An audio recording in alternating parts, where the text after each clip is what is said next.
Hello everyone, welcome back to our channel lesson academy. तो friends, जैसे कि आप सभी को पता है कि आपके अपने चैनल लेसन एकेडमी से per day BEd entrance exam के लिए प्रैक्टिस सेट क्वेश्चन प्रोवाइड होते हैं। आई होप आप सभी लोग पर डे क्लासेस देखते होंगे। अगर आप सभी चैनल पर नहीं होंगे तो चैनल को सब्सक्राइब कर लीजिएगा, जितना हो सके वीडियो का लिंक शेयर कीजिएगा। बस आप सभी से मुझे इतना ही सपोर्ट प्यार चाहिए कि जितना हो सके वीडियो का लिंक शेयर कीजिए। और आज की क्लास में हम लोग करने वाले हैं द्वितीय प्रश्न पत्र से क्वेश्चन, वो भी विज्ञान से। किसे करेंगे? विज्ञान से करेंगे। और आई होप हम आशा करते हैं कि आप सभी लोग पर डे प्रैक्टिस क्वेश्चन को सॉल्व करते होंगे, क्योंकि प्रैक्टिस क्वेश्चन सॉल्व किए बिना आप सोचते हैं कि आपकी कोई भी एग्जाम हो, चाहे बीएड एंट्रेंस एग्जाम हो, चाहे कोई भी एग्जाम हो, अच्छा नंबर स्कोर कर सकते हैं। तो ये पॉसिबल नहीं है। आपको प्रैक्टिस क्वेश्चन सॉल्व करना अति आवश्यक है। चलिए स्टार्ट करते हैं और देखते हैं कि क्वेश्चन क्या है विज्ञान का। और आप सभी का मुझे कमेंट का वेट रहता है। कमेंट बॉक्स में कमेंट करके अवश्य बताएं कि आप सभी के 30 में कितने क्वेश्चन सही हुए हैं। चलिए, पहला क्वेश्चन है कि कौन सा कार्बोहाइड्रेट मोनोसेक्राइड है? मोनोसेक्राइड नहीं होगा, मोनोसेक्राइड होगा। पहला है सेलुलोज, दूसरा स्टार्च, तीसरा ग्लूकोज, चौथा सुक्रोज। तो कार्बोहाइड्रेट का मोनोसेक्राइड होता है glucose. Correct option, option number C. और कार्बोहाइड्रेट का सबसे सिंपलेस्ट फॉर्म भी क्या होता है? ग्लूकोज। कार्बोहाइड्रेट को उसको सिंपलेस्ट और कम्प्लेक्स के आधार पर ही पढ़ा जाता है। सिंपलेस्ट यानी simple form of carbohydrate, complex का मतलब जटिल फॉर्म ऑफ, यानी जटिल जो रूप होते हैं form of carbohydrate. Next question है, मानव शरीर में अनिवार्य अमीनो अम्ल की संख्या है। अमीनो अम्लों को इंग्लिश में बोलते हैं अमीनो एसिड। ठीक। और अमीनो एसिड क्या है? प्रोटीन की सबसे छोटी इकाई है। किसकी? प्रोटीन की। और आप सभी मुझे कमेंट बॉक्स में करके कमेंट बताइएगा प्रोटीन की कमी से होने वाले रोग का नाम। 15, 22, 4 या 10? Correct option, option number B 22।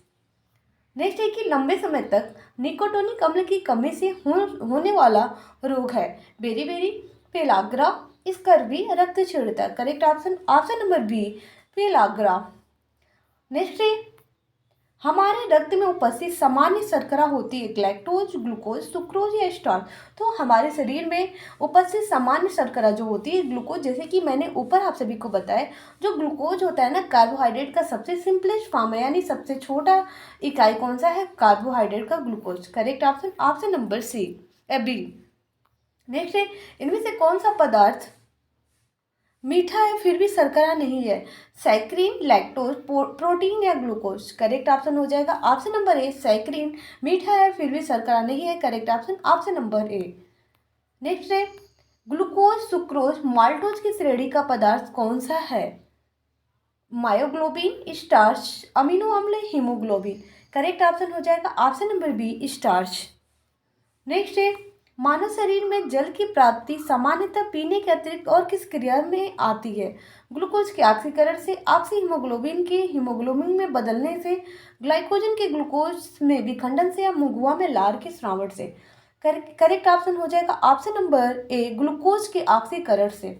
Glucose के ऑक्सीकरण से हमें क्या मिलता है? वाटर मिलता है। कैसे मिलता है? अगर मान लीजिए ग्लूकोज है, ग्लूकोज का फॉर्मूला क्या होता है? C6H12O6। ये क्या होता है ना, माइटोकांड्रिया में एक प्रोसेस होता है, ग्लूकोज अणु टूटते हैं पायरुविक अम्ल में। और ये प्रक्रिया किस में होती है? कोशिका द्रव्य में। इसको बोलते हैं साइटोप्लाज्म। और पूरी प्रक्रिया ग्लाइकोलाइसिस कहलाती है। अब पायरुविक अम्ल किस में टूट जाता है? 38 एटीपी में टूटता है, कार्बन डाइऑक्साइड और वाटर, और ऊर्जा हमें मिल जाता है। तो ऑक्सीकरण की in the presence of oxygen की प्रक्रिया में होता है। तो शरीर में, मानव शरीर में जल की प्राप्ति होती है, यानी H2O मिलता है। तो करेक्ट ऑप्शन, ऑप्शन नंबर ए।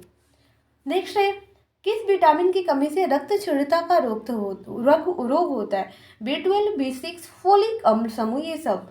करेक्ट ऑप्शन हो जाएगा ऑप्शन नंबर डी ये सब। आप सभी मुझे कमेंट बॉक्स में कमेंट करके बताइएगा फैट सॉल्युबल विटामिन क्या होता है और वसा सॉल्युबल विटामिन कौन सा होता है।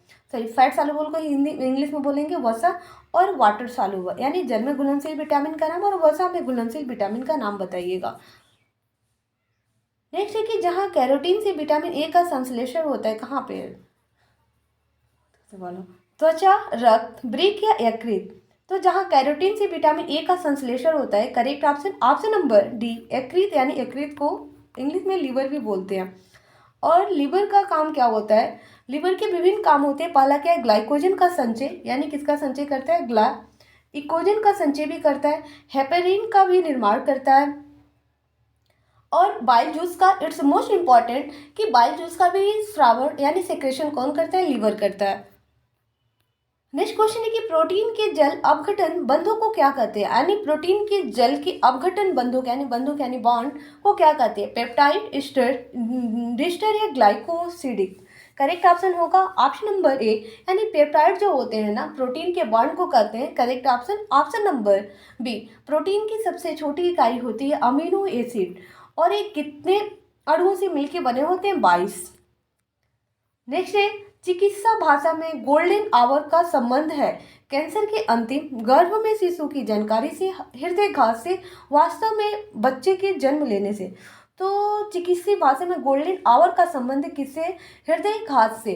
Correct option option number C, हृदय घात से। नेक्स्ट क्वेश्चन है ग्लाइकोजन किसका पॉलीमर है, जो ग्लाइकोजन होता है पूछा है ग्लाइकोजन किसका पॉलीमर है। करेक्ट पहला ऑप्शन है कि स्टार्च का यानी स्टार्च लिख सकते हैं आप, दूसरा सुक्रोज, तीसरा ग्लैक्टोज, चौथा ग्लूकोज। तो जो ग्लाइकोजन होता है किसका पॉलीमर होता है, ग्लूकोज का। Correct option option number D. हम सभी जानते हैं कि कार्बोहाइड्रेट का सबसे छोटा फॉर्म क्या होता है, ग्लूकोज होता है। अब पूछ रहा है ग्लाइकोजन किसका पॉलीमर है, तो ग्लूकोज का ही पॉलीमर। मोनोमर होते हैं, पॉलीमर होते हैं। आई होप आप सभी को पता होगा मोनोमर और पॉलीमर क्या होते हैं। मोनो का मतलब एक होता है, पॉलीमर का मतलब बहुत सारी चीज़ों से, बहुत ज़्यादा अणु से मिलकर बना हो पॉलीमर। नेक्स्ट है लैक्टोज की सर्वाधिक परसेंटेज मात्रा किसके दूध में होती है, यानी जो लैक्टोज एक प्रकार की क्या है, प्रोटीन है।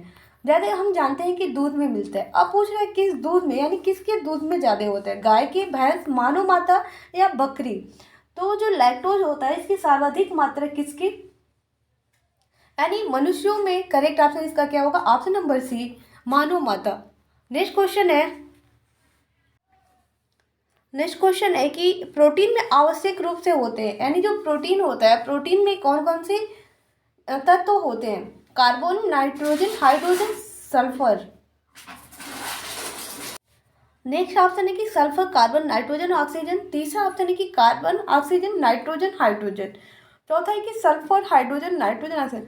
पूछ रहा है कि प्रोटीन जो होता है प्रोटीन आवश्यक रूप से कौन से तत्व, ऐसे ही सभी तत्व होते हैं लेकिन आवश्यक रूप से जो तत्व होता है कार्बन, ऑक्सीजन, नाइट्रोजन और hydrogen. Correct option option number C. Next question है कि किस विटामिन की अनुपस्थिति से शरीर में कैल्शियम की कमी हो जाती है। कैल्शियम का काम क्या होता है कि आपके हड्डियों को क्या करना, मजबूत करना। तो इसकी कमी से, यानी जब वो शरीर में कैल्शियम की कमी हो जाती है तो किस विटामिन की अनुपस्थिति के कारण, विटामिन सी, बी, डी या ई। तो विटामिन डी की अनुपस्थिति से शरीर में क्या होती है, कैल्शियम की कमी हो जाती है। Correct option option number D. अब कैल्शियम के मुख्य स्रोत क्या है, आपके मिल्क हो गए, फिर अगर वेजिटेबल वगैरह में है तो ब्रोकली हो गया, फिर टर्निप यानी सलजम हो गया, ये सभी क्या है, कैल्शियम के स्रोत है। इसके अलावा भी बहुत सारी चीज़ें हो सकते हैं। नेक्स्ट क्वेश्चन है हमारे भोजन में संरक्षात्मक खाद्य पदार्थ है, वसा एवं विटामिन, कार्बोहाइड्रेट एवं खनिज, विटामिन एवं खनिज, प्रोटीन एवं कार्बोहाइड्रेट। करेक्ट ऑप्शन है ऑप्शन नंबर सी, विटामिन एवं खनिज जो है संरक्षात्मक रूप का यानी कंजर्वेशन फूड पार्टिकल्स का काम करते हैं। Correct option option number C. Next है घटते हुए क्रम में मानव शरीर में विद्यमान प्रमुख तत्व हैं कैल्शियम, लोहा, सोडियम या फास्फोरस, कैल्शियम, फास्फोरस, पोटेशियम या गंधक, कैल्शियम, फास्फोरस, गंधक, पोटेशियम या सोडियम, कैल्शियम, फास्फोरस, पोटेशियम या लौह। तो इसका करेक्ट ऑप्शन होगा option number C, calcium, phosphorus, गंधक, पोटेशियम और सोडियम। नेक्स्ट क्वेश्चन है कि मानव शरीर में संक्रमण को रोकने में मदद करने वाला विटामिन है, यानी संक्रमण का मतलब ये होता है कि आपके शरीर में विभिन्न प्रकार की बीमारी या फिर कोई इन्फेक्शन हो रहा है तो उसको रोकने का काम कौन करता है, vitamin A, vitamin B, vitamin C या विटामिन डी। करेक्ट ऑप्शन क्या होगा, option number A, vitamin A. Next question है कि किस विटामिन को हार्मोन माना जाता है, vitamin A, vitamin B, vitamin C और विटामिन डी। करेक्ट ऑप्शन होगा विटामिन डी को क्या माना जाता है, हार्मोन माना जाता है। और हार्मोन कहाँ डिजॉल्व होते हैं, आपके ब्लड यानी रुधिर में। नेक्स्ट क्वेश्चन है किस तत्व की कमी से घेंघा रोग हो जाता है, नाइट्रोजन की, कैल्शियम की, आयोडीन की या फास्फोरस की। तो विटामिन आयोडीन की कमी के कारण क्या हो जाता है, घेंघा रोग हो जाता है। और ये आपका थायराइड वाली ग्लैंड यानी थायराइड की जो ग्रंथियां पाई जाती हैं उसमें क्या करता है, इन्फेक्टेड करता है। नेक्स्ट क्वेश्चन है, मनुष्य को प्रतिदिन कितनी मात्रा में आयोडीन मिलनी चाहिए? 60 ग्राम, 80 मिलीग्राम, 100 ग्राम या 120 मिलीग्राम? तो प्रतिदिन किसी मनुष्य को कितनी मात्रा में आयोडीन मिलनी चाहिए? 80 milligram. Correct option option number B. Next question है कि निम्नलिखित में से कौन सी प्रोटीन मूत्र निर्माण में सहायक होती है? ग्लूटेलिन, ऑर्निथिलीन, एल्ब्यूमिन या फिर ग्लोबिन? करेक्ट ऑप्शन होगा option number C, albumin. Next है, एंटीबायोटिक क्या होता है?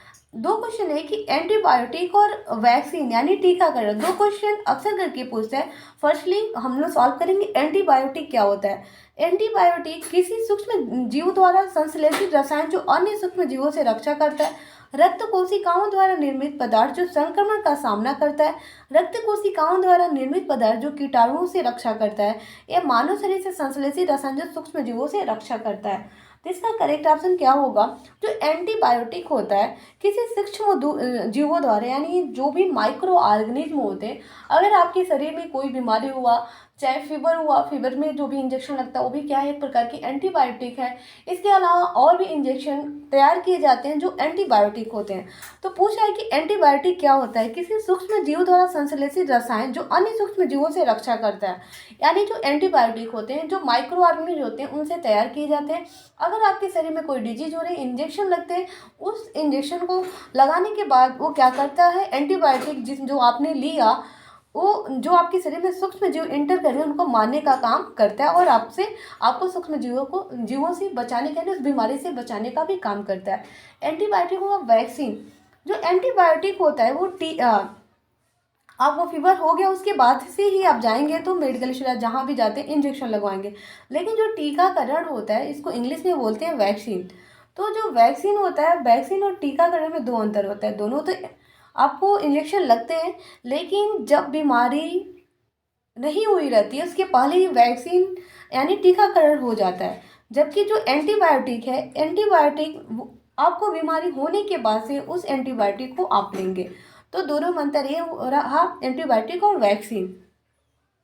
एक बीमारी होने के बाद, एक बीमारी होने से पहले। जैसे कि आप सभी को लगा होगा कोरोना वायरस जो आया था उस समय आप सभी को इंजेक्शन लग रहा था, तो आप सभी को कोरोना डिजीज हुआ नहीं था, लेकिन फिर भी क्या लगे थे, वैक्सीन लग रहे थे। यानी बीमारी होने से पहले हम सेफ होने के लिए क्या कर रहे थे, टीकाकरण करवा रहे थे। नेक्स्ट क्वेश्चन है कि शरीर में ऊतकों का निर्माण होता है किससे? वसा से, कार्बोहाइड्रेट से, प्रोटीन से या विटामिन से? तो शरीर में ऊतकों का निर्माण किससे होता है? प्रोटीन से। हम सभी जानते हैं कि प्रोटीन क्या करता है, बॉडी बिल्डिंग का भी काम करता है। ये काम नहीं करता है, करता है। वही काम कौन करता है? प्रोटीन जो होता है शरीर का निर्माण करने में सहायता करता है। तो इस that's why correct option option number C. Next question है कि मनुष्य में एफ्लाटॉक्सिन खाद्य विषाक्तन द्वारा सामान्यतः कौन सा अंग प्रभावित होता है? हृदय, फेफड़ा, वृक्क या यकृत? करेक्ट ऑप्शन हो जाएगा ऑप्शन नंबर डी, यकृत। नेक्स्ट है फ्लोरोमाइसेटिन है एक प्रकार का क्या है? प्रतिरोधी, प्रति अवसादक, पीड़ाहारी या प्रतिजीवाणुक? तो करेक्ट ऑप्शन हो जाएगा ऑप्शन नंबर डी, प्रतिजीवाणुक। नेक्स्ट है निम्नलिखित में सबसे मीठी शर्करा कौन सी है? सुक्रोज, ग्लूकोज, फ्रक्टोज या माल्टोज? तो सबसे ज़्यादा मीठी जो शर्करा है वो है फ्रक्टोज, जो हमें फ्रूट से प्राप्त होता है यानी फलों से हमें प्राप्त होता है। Correct option option number C. Next है निम्नलिखित में से किस कोशिका से इंसुलिन स्रावित होता है? अल्फा कोशिका, डेल्टा कोशिका, तंत्रिका कोशिका या बीटा कोशिका? करेक्ट ऑप्शन इसका होगा ऑप्शन नंबर डी, बीटा कोशिका। बीटा कोशिका से क्या होता है, पैनक्रियाज में, और उसी से कौन सी इंसुलिन क्या होती है, स्रावित होती है। और बीटा कोशिका कहाँ पाया जाता है? पैनक्रियाज को हिंदी में बोलते हैं अग्न्याशय। ठीक, और इसका आकार होता है पत्ते नुमा। यही इसी में क्या पाया जाता है, अल्फा, बीटा, गामा 3 कोशिका पाए जाते हैं। बीटा कोशिका से किसका स्रावित होता है, क्या स्रावित होता है? इंसुलिन। इंसुलिन का काम है क्या?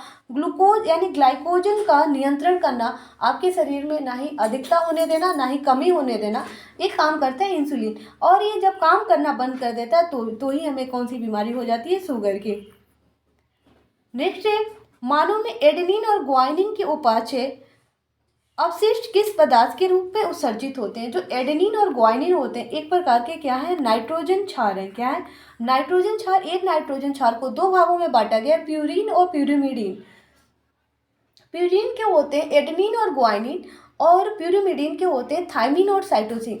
फिर आरएनए में एक डिस्प्ले हो जाता है, वो कमेंट बॉक्स में आप कमेंट करके अवश्य बताइएगा। तो इसका करेक्ट ऑप्शन होगा ऑप्शन नंबर सी, यूरिक अम्ल में परिवर्तित यानी उत्सर्जित होते हैं। Next and last question is that, मनुष्य का यकृत क्षीण हो जाए तो रुधिर में इनमें से किसकी मात्रा बढ़ने की संभावना होगी? अमोनिया की, यूरिया की, यूरिक अम्ल की या प्रोटीन की? तो करेक्ट ऑप्शन ऑप्शन नंबर ए, यानी मनुष्य का अगर लीवर क्या हो जाए, खराब हो जाए, तो उस समय क्या होती है, किसकी मात्रा बढ़ने की संभावना होती है? अमोनिया की। तो फ्रेंड्स आज की क्लास में टॉप 30 क्वेश्चन है साइंस के। आई होप आप सभी को समझ में आए होंगे। समझ में आएंगे तो कमेंट बॉक्स में कमेंट करके अवश्य बताइएगा। वीडियो अच्छा लगे तो लाइक करना मत भूलिएगा। जितना हो सके वीडियो का लिंक शेयर कीजिएगा। बस आप सभी से मुझे इतना ही सपोर्ट प्यार चाहिए कि वीडियो का लिंक जितना हो सके अपने फ्रेंड सर्कल में शेयर कीजिए। बाय बाय, मिलते हैं नेक्स्ट क्लास में नेक्स्ट प्रैक्टिस क्वेश्चन के साथ।